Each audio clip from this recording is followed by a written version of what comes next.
C'est vrai que avant-hier, précisément hier d'ailleurs, la Turquie a fait savoir qu'il y avait une proposition qu'elle a faite à la présidence finlandaise, l'actuelle présidence du Conseil, donc des États membres. Et maintenant, nous cherchons encore des clarifications. Ce n'est pas encore tout à fait clair quelle est l'offre turque. On va l'examiner. Mais si elle se confirme, on doit la saluer parce que c'est un pas dans la bonne direction pour l'exécution de toutes les obligations que la Turquie a d'après le protocole d'Ankara. Ça veut dire avoir l'accès de tous les moyens de transport de tous les pays européens aux ports et aéroports turcs.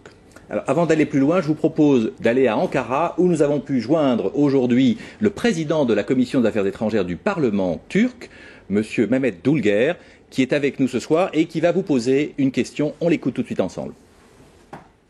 Bonsoir Monsieur Barroso, je suis Mehmet Dulger, le député d'Antalya et le président de la Commission des Affaires étrangères du Parlement turc.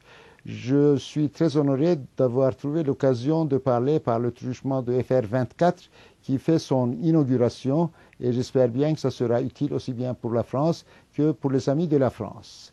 La première question qui me vient à l'esprit, puisque la Turquie est extrêmement intéressée par ce qui se passe actuellement à Bruxelles, donc la réunion Coreper, pour laquelle la Turquie a fait une proposition en ce qui concerne ce sujet de l'ouverture des ports et des aéroports aux navires et aux avions de la partie sud grecque chypriote.